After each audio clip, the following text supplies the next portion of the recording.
로마서 2장 17절부터 29절까지 말씀을 함께 봉독합니다.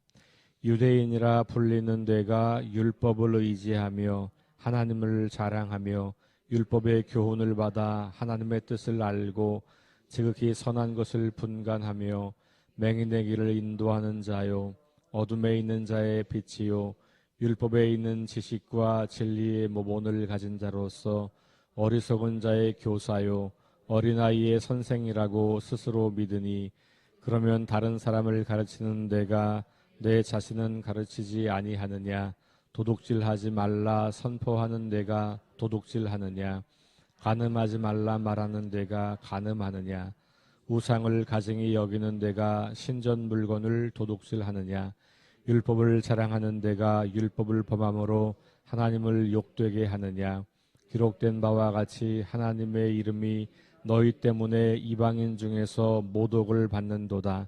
내가 율법을 행하면 할례가 유익하나 만일 율법을 범하면 내 할례는 무할례가 되느니라. 그런즉 무할례자가 율법의 규례를 지키면 그 무할례를 할례와 같이 여길 것이 아니냐.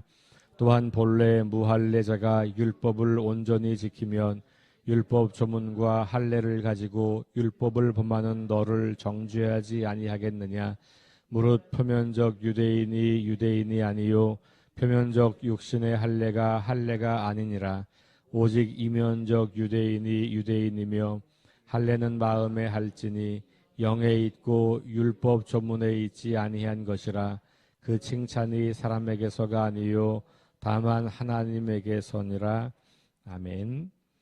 네, 우리 1장 18절부터 32절까지가 이방인을 향한 성경에 있는 대로 말하면 경건하지 않고 불의를 행하는 자들을 향한 어떤 폭로, 너희가 하나님의 심판을 받게 될 거다. 하나님을 모른다고 핑계할 수 없다. 이미 너희 안에 그리고 온 세상 만물 안에 하나님을 알만한 것이 다 들어있다. 그러니 핑계할 수 없다. 이렇게 경고했고 2장은 유대인을 향해서 하고 있는 이야기예요. 오늘 말씀은 17절은 유대인이라고 명확하게 말하고 있고 우리 2장 1절에 보면 유대인이라는 말은 없지만 남을 판단하는 자 이렇게 나와 있었어요. 그래서 1장에 나오는 이방인을 향한 어떤 그 인간의 비참함 또 심판받을 수밖에 없는 운명을 말할 때 속으로 그래 우리는 너희들과 달라. 너희는 당연히 그렇게 돼야지. 하나님도 모르고 그렇게 죄 가운데 빠져 살고 그러니 당연히 그래. 근데 우리는 아니거든. 우리는 달라. 왜? 우리는 하나님의 백성이고 하나님께서 우리를 버리지 않겠다고 하셨고 하나님께서 우리를 조상 대대로 하나님의 자녀라고 그렇게 말씀해 주셨거든. 그리고 우리는 그분이 주신 율법도 알고 율법을 가지고 있고 율법을 통해서 뭐가 옳은지 그런지 분별도 하고 그리고 우리가 그걸 너희들 같이 어리석은 자들에게 가르치기도 하잖아. 그러니까 우리는 괜찮아. 이런 마음을 갖고 있는 거예요. 그게 지금 2장 1절부터 오늘 말씀까지 계속 이어지는 이야기예요. 자, 오늘 17절 말씀은 조금 더 구체적으로 정확하게 유대인들의 잘못에 대해서 지적을 하고 있어요. 그건 뭐냐 하면 방금 말씀드린 것처럼 율법을 알고 있고 율법을 의지하고 율법을 통해서 하나님도 알고 그리고 그 율법을 가르치기도 하고 율법을 통해서 선과 악을 분별하기도 하고 하나님의 뜻이 무엇인지 알기도 하고 그러면서 이 율법을 가지고 어리석은 자들을 가르치고 어린아이의 선생이 되고 그런데 문제는 그런데 자기들도 그렇게 못 산다는 거죠. 그러니까 21절과 22절 말씀을 보면 그러면 다른 사람을 가르치는 뇌가 자신은 가르치지 않느냐 이렇게 나오죠. 다른 사람에게 이렇게 하라고 가르치면서 너는 막상 그렇게 살지 못하고 있지 않냐 그런 이야기를 하는 거예요. 그러면서 도둑질하지 말라 선포하는 내가 도둑질을 하고 간음하지 말라 하는 뇌가 간음하고 우상을 가증히 여기는 뇌가 신전 물건을 도둑질한다. 이렇게 이야기해요. 그러면서 23절과 24절에는 결정적으로 율법을 자랑하는 뇌가 율법을 범함으로 하나님을 욕되게 한다. 하나님을 욕되게 한다. 이런 표현이 있고 24절에 가면 하나님의 이름이 이방인들 가운데서 너희 때문에 모독을 당한다. 이렇게 이야기해요.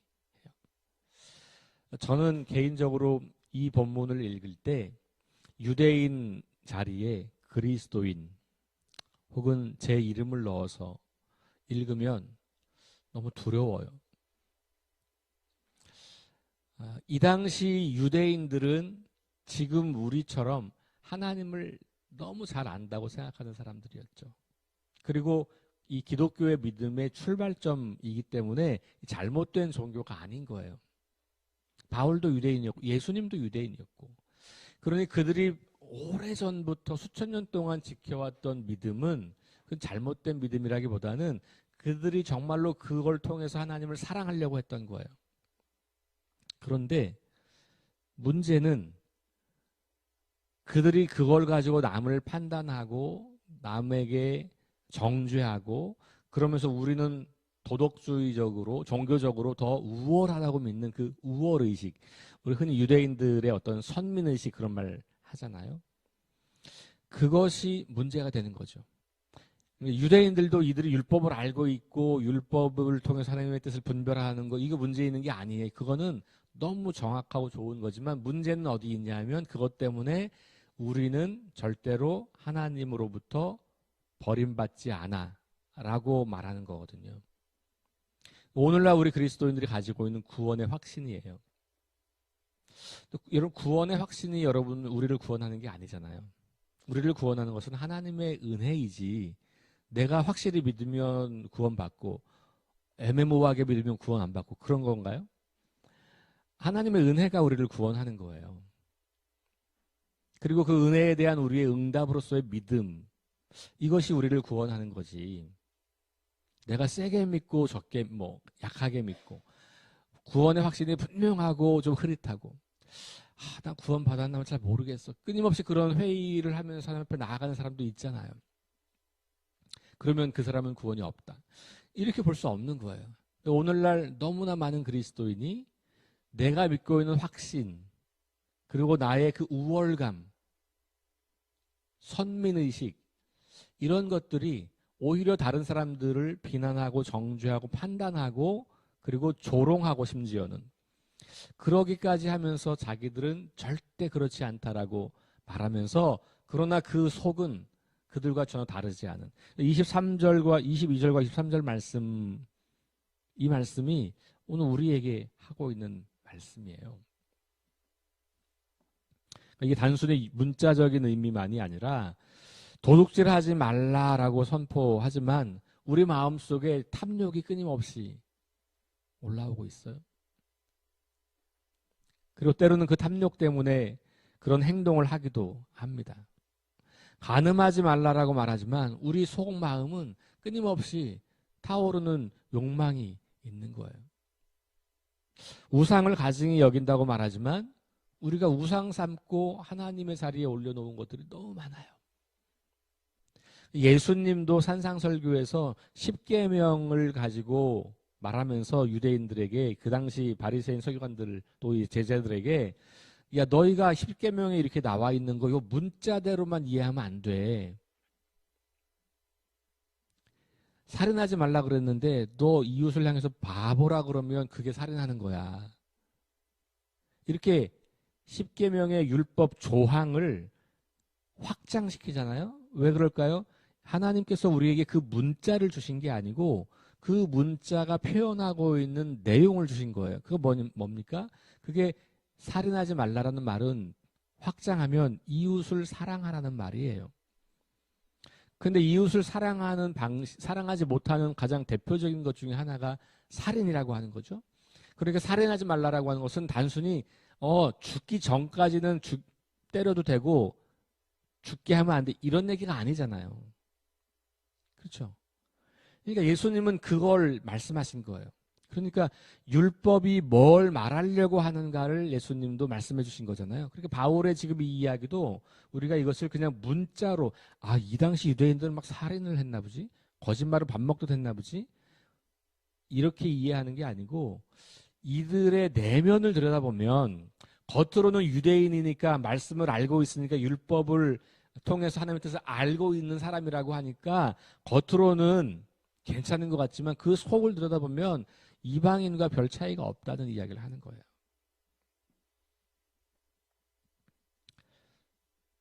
그러니까 율법을 자랑하지만 오히려 율법을 범하고 있는 거고. 그러니까 그것이 오히려 하나님의 이름을 모독하고 욕되게 하는 것이 된다. 24절 말씀, 하나님의 이름이 너희 때문에 이방인 중에서 모독을 받는도다. 오늘 우리 한국 교회의 모습 같지 않습니까?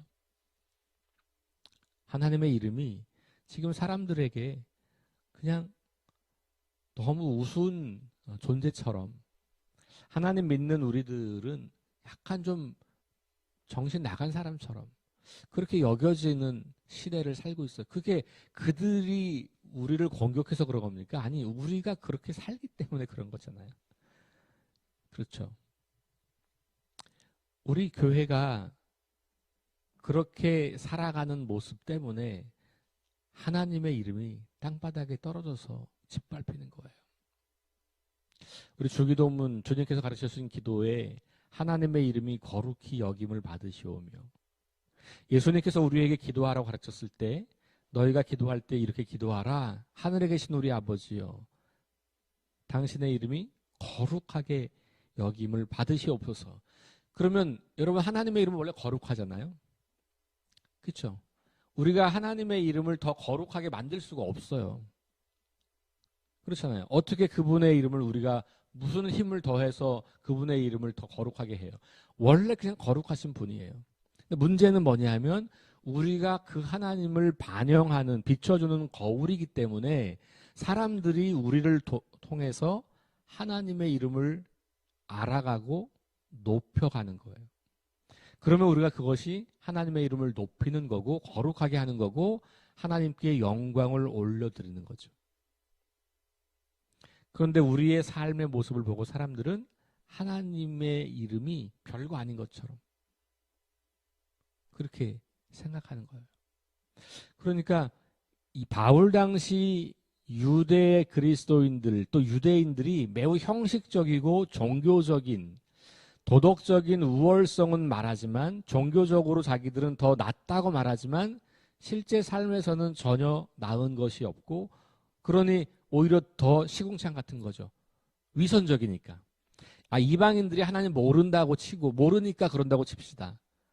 하나님을 아는 사람들이, 율법을 아는 사람들이, 율법을 통해서 하나님의 뜻이 무엇인지를 아는 사람들이 그렇게 안 살면 그거야말로 진짜 시궁창이고 위선이죠. 이방인은 어찌 보면 겉과 속이 같은 거예요. 몰라서 그런 거고 무지해서 그런 거고, 그러니 그들에게는 진리를 잘 알려주고 그들이 깨닫게 되면 되는 건데, 문제는 우리, 이 당시로 말하면 유대인, 지금은 우리 그리스도인들은 너무 위선적인 거죠. 겉으로는 정말 번지르르 한 거예요. 일주일에 한 번씩 교회도 열심히 나가요. 한 번뿐 아니라 이렇게 막 새벽마다 우리는 와서 기도도 하고 말씀 공부도 하고 그런단 말이에요. 우리가 함께 살아가고 있는 사람들은 24시간 365일 우리끼리 사는 게 아니잖아요. 우리는 거의 대부분의 시간을 예수 안 믿는 사람들, 혹은 다른 종교를 믿는 사람들, 혹은 자기 자신을 신처럼 떠받드는 사람들 속에서 산단 말이에요. 그래서 우리가 교회를 다니는 사람인지 아닌지 알기도 하고, 그러면 우리가 살아가는 그 삶의 모습들이 사람들이 볼 때 진정성이 있고 정말 우리가 믿고 따르는 진리라고 하는 그 말씀에 합당하게 살고 있는지를 사람들은 계속 보는 거예요. 관찰하는 거죠. 예수님이 바리새인과 서기관들을 끊임없이 공격했던 이유는 그 위선 때문에 그런 거잖아요. 그러니까 다시 또 나와요. 바울이 우리 그제 말씀에서 나왔던 것처럼 하나님은 외모로 사람을 보지 않으신다. 기독교인인지 비기독교인인지 그걸로 보는 게 아니다라고 지금으로 말하면 해석할 수 있는 부분이에요. 너 교회 다녀? 됐어. 그러면. 너 세례 받았어? 됐어. 그러면. 너 부모님 때부터 교회 다녔어? 오케이. 통과. 너 11조 잘 드렸어? 통과. 이런 게 아니라는 거죠. 근데 우리는 그런 거라고 믿고 사는 거예요. 그런데 성경은 그런 걸로 아니다. 그 얘기 하는 거죠. 역시 마찬가지로 그러면 뭐냐. 유대인들이 그렇게 율법을 가지고 하나님을 사랑하려고 하고 이 율법을 가지고 자기들이 도덕적이고 종교적이라고 더 우월하다고 주장하면서 살고 있었는데 그럼 뭐냐. 그런 거 아니고 믿음. 그 얘기를 이제 하려고 하는 거죠. 그런 거 아니고 예수 그리스도를 믿는 믿음. 그리고 그 믿음은 다시 말씀드리면 행위가 포함된 것인 거예요. 그러니까 우리가 믿음대로 살아가는 그 삶이 포함되어 있는 것까지가 믿음인 거지. 그 믿음과 반대 개념을 설명하려고 행위를 말하는 게 아니에요. 오히려 행위를 말하는 것은 그런 어떤 외형적 기준을 말하려고 하는 거였다는 것을 우리가 기억할 필요가 있어요. 25절 내가 율법을 행하면 할례가 유익하나 율법을 범하면 할례는 무할례가 된다. 그러니까 율법을 행하면이라고 하는 말이 뭐예요? 너희가 알고 있고 가르치고 있는 그 율법대로 살면 그러면 너희가 할례를 받은 거 다시 말하면 유대인인 거 유효해. 이런 거죠. 우리는 할례 받은 하나님의 선택받은 백성이에요. 이 할례는 뭐예요? 하나님의 선택받은 백성이라고 하는 표시거든요. 언약 백성이라는 표시예요. 근데 이 표시가 유효하려면 뭐예요? 율법을 지켜야 되는 거죠. 근데 그렇게 하지 못하고 있다는 거예요. 이 말을 우리는 오해해서 율법은 절대로 우리를 하나님 백성으로 삼는데 이건 불가능한 거야. 그러니까 율법은 소용없는 거야. 이렇게 우리가 자꾸 해석을 하는 건데 바울은요. 그 말하는 게 아니고 율법을 지켜야 된다는 말을 하는 거예요. 너희가 유대인이야? 그럼 율법 지켜야지. 하나님 언약 백성이야? 그럼 너희가 알고 있는 율법대로 살아야 돼. 그래야 너희가 진짜 유대인이고 그래야 구원이 있는 거야. 이 말을 하고 싶은 거예요.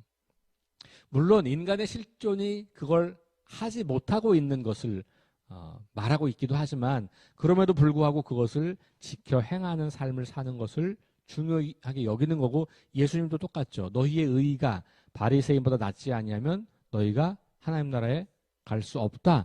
예수님도 그렇게 말씀하세요. 그러니까 바리새인과 서기관을 비판하지만 그들의 그 가르치고 주장하는 것대로 사는 것은 매우 중요하다고 말하고 있는 거거든요. 그러니까 우리 기독교의 복음은 삶을 무시하고 교리를 암기하고 교리를 확신하고 그것으로 내 내면의 평화를 얻고 그것으로 다른 사람보다 내가 더 우월해져서 다른 사람들을 무시하고 나는 하나님의 선택받은 자녀라고 그렇게 자랑하며 사는 거 그런 게 아니고 내가 믿는 바대로 살아가는 삶을 말하는 거예요. 그게 하나님 나라가 이미 이 땅에서 실현되었고 그 나라가 나를 통해서 그렇게 하나님 나라 뜻을 따라 사는 나를 통해서 이 땅에 드러나고 있다는 것을 말해주는 거죠. 그러니까 하나님 나라에 대한 이해가 선명하면 다시 말하면 이미 이루어졌고 장차 오실 날 완성되는 나라인데 나는 그 중간에 있어서 내가 하나님 나라를 드러내는 사람이야. 어떻게? 하나님의 나라의 삶의 방식으로 살아가면서 하나님의 뜻을 따라 살아가면서 그 나라를 드러내는 존재야 라는 게 선명하면 사실 이런 게 그렇게 어려운 문제가 아닌 거예요. 너무 쉽게 이해되는 내용이죠. 그런데 우리가 알고 있는 교리는 자꾸만 그런 하나님 나라가 이미 이 땅에서 시작되었고 완성되어 가고 있고 우리가 그 나라를 드러내는 존재로 부르심 받았다고 하는 것보다는 예수 믿으면 천국, 우리 교리가 다 그것으로 너무 간결해진 거예요. 그게 틀린 얘기는 아니지만 그 얘기밖에 얘기하지 않아요. 그리고 그것이 마치 복음의 전부인 것처럼 우리가 그동안 믿어왔던 거예요. 그러니 이 땅에서 어떻게 사는지의 문제는 중요하지 않아요. 계속해서. 여기서 어떻게 살아도 관계없어. 난 예수 믿었기 때문에 천국 가. 유대인과 똑같은 거예요. 나 어떻게 살아도 관계없어. 율법 안 지켜도 괜찮아. 왜? 난 선택받은 자녀거든. 유대인이거든. 할례 받았거든. 그러니 뭐 율법 좀 어기면 어때? 그거 다 어길 수밖에 없는 거죠. 인간이 어떻게 율법을 다 지키냐. 그러면서 우리는 끊임없이 우리의 이 죄악된 모습과 뜻을 따라 살지 못하고 있는 모습을 자꾸 변명하고 정당화하는 거죠. 그렇게 인간은 그럴 수 없다. 불완전한 존재니. 우리는 죄인이니 어쩔 수 없다. 여러분 그런데 성경에 여기저기 보면 더 이상 죄가 우리를 지배하지 못한다는 말씀이 너무 강력하게 나와요. 로마서에도 나오면 뒤에 보겠지만 우리가 구원받았다. 그러면 더 이상 죄가 우리를 지배할 수 없다. 그런데 우리는 맨날 죄에 지배당하면서 어쩔 수 없어 우리는. 그러면 그 성령의 능력, 구원의 능력, 하나님의 능력, 복음이 우리를 구원하는 하나님의 능력인데 그걸 믿지 않는 거잖아요. 죄한테 맨날 지면서 아유 어쩔 수 없고 다 그런 거지 뭐. 야 이래도 우리는 그냥 믿으니까 구원받는 거지. 말이 안 되는 거예요. 그러니까 우리가 하나님 나라라고 하는 개념을 선명하게 이해할수록 성경이 점점 더 선명하게 우리에게 이해가 되죠. 왜냐하면 예수님께서 그렇게 말씀을 가르치셨고 하나님께서 이 성경 전체를 통해서 하시려고 하는 이야기가 하나님 나라이기 때문에 그래요. 자, 26절. 무할례자가 율법의 규례를 지키면 그 무할례를 할례와 같이 여길 것이 아니냐. 이거는 14절, 15절과 동일한 내용이에요. 14절, 15절. 율법 없는 이방인이 본성으로 율법의 일을 행할 때에는 할례 받지 않은 사람들이 율법의 규례를 지키면 같은 이야기예요. 그 무할례를 할례와 같이 여길 것이 아니냐. 본래 무할례자가 율법을 온전히 지키면 율법 조문과 할례를 가지고 율법을 범하는 너를 정죄하지 아니하겠느냐. 그러면서 표면적 유대인이 아니다. 표면적 육신의 할례가 아니다. 그러니까 요게 이제 바로 외모를 말하는 거죠. 표면적 유대인이 외모. 너가 겉으로 모든 유대인이 될 만한 조건을 갖추고 있다고 해서 진짜로 하나님의 선택받은 백성이라고 착각하지 마. 너가 기독교인으로 갖춰야 될 모든 겉모양을 갖추고 있다고 해서 너가 하나님의 자녀라고 착각하지 마. 그렇게 우리에게 말씀하고 있는 거예요. 굉장한 도전이에요, 사실은.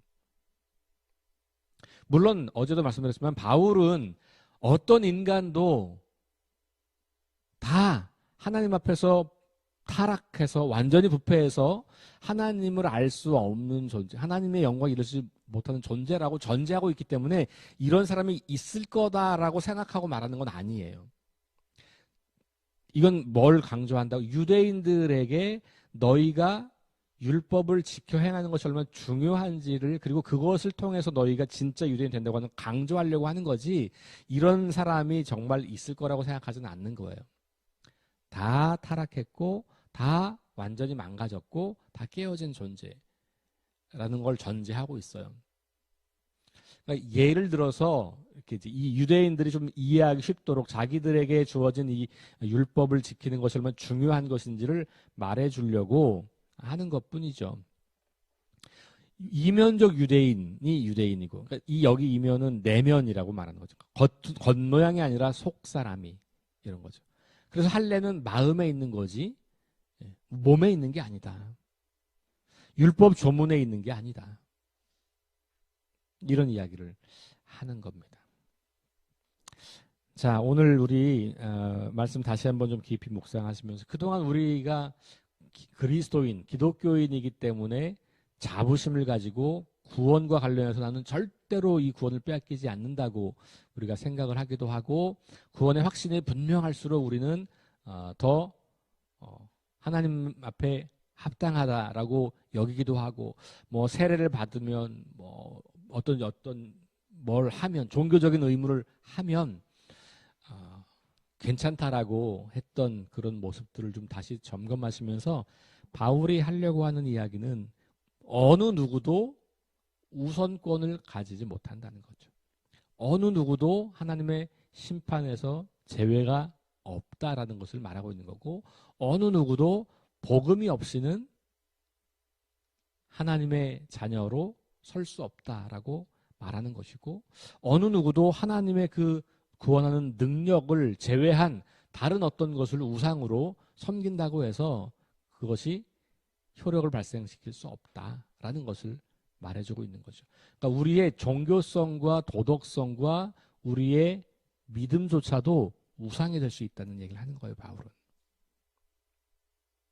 그러니까 우리의 열심, 우리의 종교성, 우리의 영성, 이것조차도 우상이 될 수도 있다라는 것을 경고하는 이 말씀을 깊이 묵상하시면서 우리가 오늘도 다시 겸손하게 주님 앞에 서고 우리가 알고 있는 말씀대로 살아가는 삶을 또 연습하시면서, 그러나 그것을 자랑하는 게 아니고 그것으로 더 겸손하게 나 자신을 낮추고 복음의 필요성을 인정하고 나 자신이 여전히 부패하고 타락한 존재로서 끊임없이 돌아가려고 하는 내 모습이 있다고 하는 것을 인정하면서 끊임없이 다시 복음으로 주님께로 나아가는 저와 여러분 될 수 있기를 주의 이름으로 축원합니다. 기도합니다. 하나님, 참 두려운 말씀들을 계속 듣습니다. 그 당시 하나님의 선택받은 백성이어서 절대로 구원에서 멀어질 수 없다고 믿었던 유대인들을 향하여 바울은 말합니다. 너희도 이방인과 별 차이가 없다. 오히려 너희는 율법을 알고 있으면서도 그렇게 살고 있지 않으니 너희가 하나님의 이름을 모독하고 욕되게 하고 있다. 지금 이 시대를 살고 있는 우리에게 똑같은 말씀이 주어지는 것처럼 들립니다. 너가 목사라고, 너가 교회를 열심히 다닌다고, 너가 구원의 확신이 있다고, 세례도 받았고 11조도 드리고 주일 예배도 빠지지 않고 드리고 모든 종교적이고 도덕적인 삶을 사는 것처럼 보여도 여전히 우리 안에 해결되지 않는 죄된 모습들이 남아있고 그것이 우리를 괴롭히고 있을 때 우리는 끊임없이 넘어지고 주저앉고, 아니 때로는 저항하려고 하지도 않고 다 그런 거지. 어떻게 이렇게 살겠어. 믿으니까 된 거야. 라고 말하면서 오히려 우리의 겉모습만 자랑하고 우리의 내면은 그냥 부패하도록 놔두고 있는 것은 아닌지 우리 자신을 점검해 봅니다. 주님, 두렵고 떨리는 마음으로 우리의 구원을 이루어 갑니다. 주님이 오늘도 우리와 동행하셔서 주님의 말씀대로 뜻대로 거룩한 삶을 살아가는, 그래서 겉모양을 자랑하는 것이 아니라 우리의 내면과 우리의 삶의 방식과 우리의 행동하는 모든 것들이 하나님의 말씀을 온전히 드러내고 살아내는, 그래서 하나님 나라가 어떤 것인지를 많은 사람들에게 선명하게 보여줄 수 있는 그런 하루를 살아갈 수 있도록 우리를 붙잡아 주옵소서. 예수님 이름으로 기도합니다.